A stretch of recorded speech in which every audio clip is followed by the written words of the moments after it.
Most of you who know about this channel probably found me through my video about guns that the YouTube algorithm overlords blessed me with an insane amount of support on.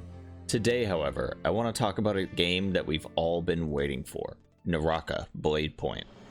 If by chance you're finding my channel for the first time, you should go check out that GunZ video and see how similar it is to the old title GunZ. Now listen, I'm by no means an expert in the game Naraka, I'm extremely new to it, but if you ever loved and played GunZ, you're gonna have a blast with this game. Not only is this game stylistically the GunZ spiritual successor we've been waiting for, but the gameplay and combat has a lot of the same features that make GunZ one of the best online shooters of the 2000s. When I initially saw this game, I thought it looked unpolished, and the fact that it was a battle royale also turned me off, considering the entire BR genre is overdone and no longer has that unique shine to it anymore. But I'll admit it, I was wrong. Naraka is fantastic. The gameplay will have former GunZ players and new players alike feeling completely in control of their character, performing a combination of melee and ranged attacks. I'm going to talk about some of the intricacies of combat in Naraka, but like I said, I'm no expert. I've only been playing casually for the last few weeks. Thankfully, most of the content for this game is guides to getting better at the combat, so if you're going to play, I definitely recommend checking out a few videos on the combat. I do want to talk about combat in Naraka, but this isn't meant to be teaching you how to play, so just keep that in mind. Combat in Naraka is challenging. The floor to having fun is pretty low, but the ceiling to being highly skilled at this game is extremely high, which makes for my favorite style of games. The ones that you can see yourself improve in every single day.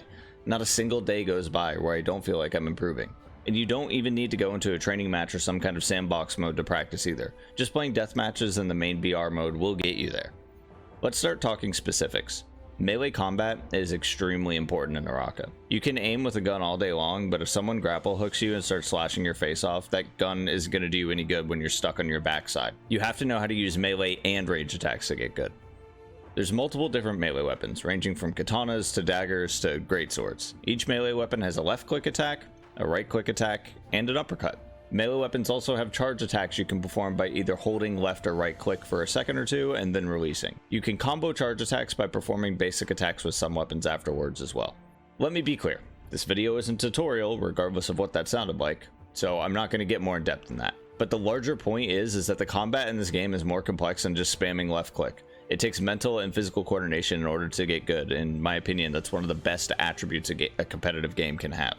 The ranged weapons are also cool in Naraka. You want to smash some noobs, equip a cannon, and blow up crowds of people. Or you can pull out the old trusty musket and snipe from afar. There really are weapons for all styles of gameplay within Naraka, but I really recommend mastering melee weapons if you're trying to get good. But the best part of the combat in Naraka has nothing to do with melee or ranged weapons, it's the grapple hook, 100%. This game is fast, and it's largely due to the grapple hook and a few animation cancels you can perform. The speed of the game is unmatched by any other recent release I can think of. Grapple hooks can be used to fly to any object within a certain distance, including trees, buildings, or even the ground in front of you if you're just trying to cover a lot of distance fast. But the most important thing you can grapple is an enemy player. Grapple hooks allow you to have so much freedom of movement. It can allow you to lock onto a target to engage a fight, or do the opposite and use the grapple hook to escape a fight that you don't want to take. Of course, the enemy can also grapple hook you to stun and catch you, but that's the amazing part about this game. There's so much room to outplay your opponent in combat. Eden would be so proud. Now that we've covered the basics of combat, I want to show you my favorite part about this game. That being the uniqueness of every encounter and every fight you decide to take. In Naraka, there's so much skill within the combat that every fight is truly unique, similar to how Smash Bros and other fighting games can feel with all the various different matchups and moves each character has. I have the perfect example of this in some gameplay I recorded while playing with a friend of mine. So, as we start out, my friend here has no teammates alive with 4 players left in the game, so 3 besides him. He can also see that 2 people are fighting each other, so he knows that at most he can only end up in a 2v1 since we're playing trios. So, he lets the fight play out while only using his bow from afar to chip away damage at both teams. Once he hits someone with the bow and he can see how low their HP is, he decides to chase down that kill, considering he can tell that she's part of the duo that's still in the game since the other 2 players are still fighting each other. At this point, the big guy uses his ability to grab him, rendering him useless momentarily, but the character who grabbed him is killed by the other remaining player in the game, now leaving him in a one-on-one situation with the game on the line. The 2 players meet, but then disengage after they both use their ultimates. I'm going to speed this part up real quick where they're just shooting at each other from a distance and show you what this game is really all about. Once they engage in melee combat, you'll notice my friend ends up in a bit of an animation lock, and it looks like he's getting his ass kicked, and well, he was. But he got some valuable information from this exchange. He realized that the person he was going against was just spamming left click with their spear whenever he got close. So he realized that if he just kept his distance and played a little smarter, that there would be plenty of openings to either parry her or just simply outtime her on all of her attacks. After he heals, this is how it went down. The character customizer is actually one of the best out there right now. You can make absolute monstrosities like Pig Lady here, or you can make the sexiest waifu you could ever imagine, and everything in between. Imagine this. You're in the final circle of your battle royale match. It's just you and one other person left. Your palms are sweaty, your balls stink, and suddenly a dude grapple hooks you and starts comboing the hell out of you, leaving you in a disappointing second place. You're furious. You wanted that sense of victory so bad. You open your eyes up after trying to block out your loss, and what do you see? Pepe? Pepe beat my ass?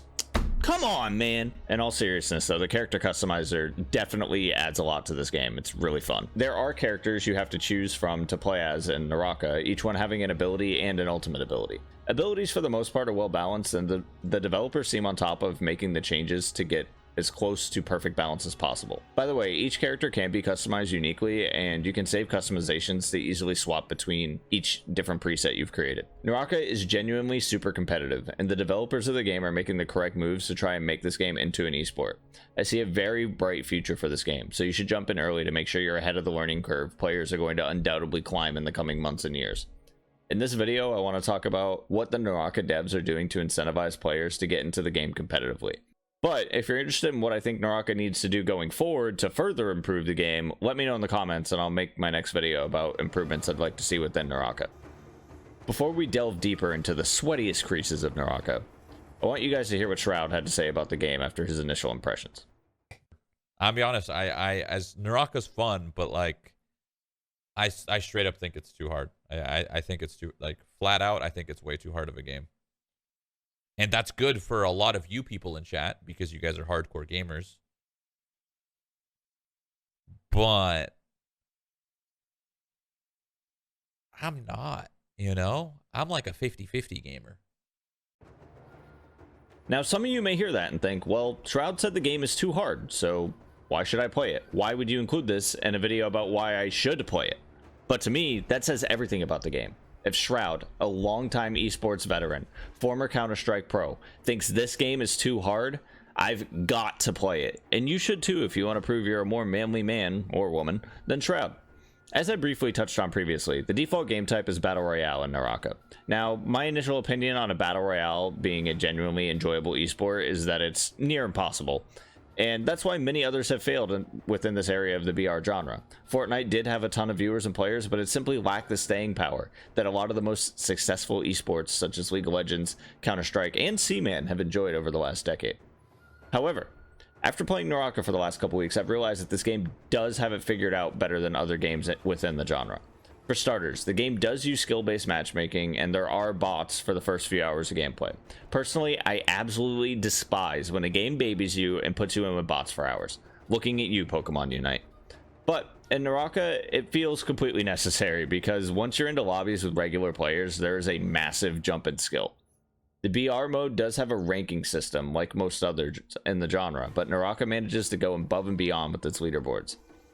It has unique features I personally haven't seen in a game, and I'm sure others have done it, but the rank section in this game is a really fun thing to look through. Not only does it show your rank like other games with your typical bronze, silver, gold, etc., but it also shows up how you stack up locally in your real life location. You can set your location in game and it's very localized. Personally, I'm third in my city on my main character.